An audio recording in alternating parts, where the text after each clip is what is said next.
ಈಗ ಅನುದಾನ ಬರ್ತಾ ಇದೆಯಾ ಇಲ್ವಾ ಅಂತ ಹೇಳ್ಬಿಟ್ಟು ನಾನು ಶಾಸಕರ ಹತ್ರ ಅಷ್ಟು ಡೀಪ್ ಆಗಿ ಹೋಗಿಲ್ಲ.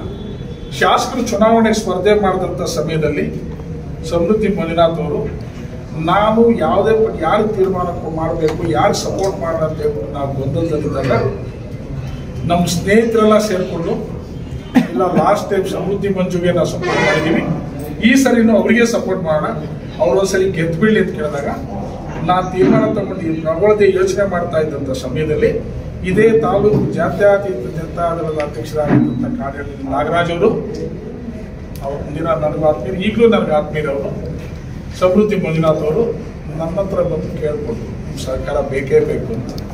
ನೀನು ಸಹಕಾರ ಬೇಕು ಅಂತ ಕೇಳ್ತೀಯ ಬಾ, ನೀನು ಹೆಂಗೆ ನಡ್ಕೊಳ್ತೀಯ ಅಂತ ಹೇಳಿದ್ರೆ ನಾನು ದೇವಸ್ಥಾನಕ್ಕೆ ಬಂದು ಪ್ರಮಾಣ ಮಾಡ್ತೀನಿ, ನಾನು ಕರೆಕ್ಟಾಗಿ ನಡ್ಕೊಳ್ತೀನಿ ಅಂತ ಹೇಳಿ ರಾತ್ರಿ 4 ಗಂಟೆಯಲ್ಲಿ ಇದೇ ಕಾಡಲ್ಲಿ ನಾಗರಾಜ್ ಅವರೇ ಕಾರ್ ಡ್ರೈವರು, ನಾನು ರಘುಪತಿಯವರು, ಸಮೃದ್ಧಿ ಮಂಜುನಾಥ್ ಅವರು ಮತ್ತೆ ಇನ್ನೊಂದು ಕಾರಲ್ಲಿ ಆ ಕಡೆಯಿಂದ ಆನಂದ್ ರೆಡ್ಡಿ ಇವರೆಲ್ಲ ಗಾಡಿ ಪಡ್ಕೊಂಡು ಹೋದ್ವಿ. ಗಣೇಶನ ಗುಡಿಯಲ್ಲಿ ಅವತ್ತಿನ ದಿನ ಎಲ್ಲ ಪೂಜೆ ಮಾಡಿಸಿದ್ವಿ.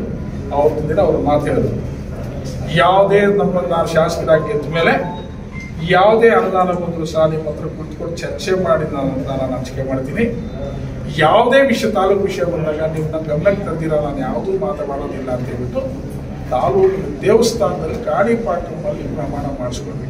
ಆವತ್ತಿನ ದಿನ ನಾನು ಒಂದು ಪ್ರಮಾಣ ಮಾಡಿದೆ, ನಾನು ಯಾವುದೇ ಕಾರಣಕ್ಕೂ ಈ ಚುನಾವಣೆಯಲ್ಲಿ ನಿನ್ನದು 1 ಪೈಸೆ ನಾನು ಉಪಯೋಗಿಸ್ಕೊಳ್ಳೋದಿಲ್ಲ, ನನ್ನ ಕಾರ್ಗೆ ನಾನೇ ಡೀಸೆಲ್ ಹಾಕ್ಕೊಳ್ತೀನಿ, ನಿನ್ನ ದುಡ್ಡಿಂದ ನಾನು ಚುನಾವಣೆ ಮಾಡೋದಿಲ್ಲ, ನನ್ನ ದುಡ್ಡನ್ನು ನಾನು ಚುನಾವಣೆ ಮಾಡೋದಿಲ್ಲ.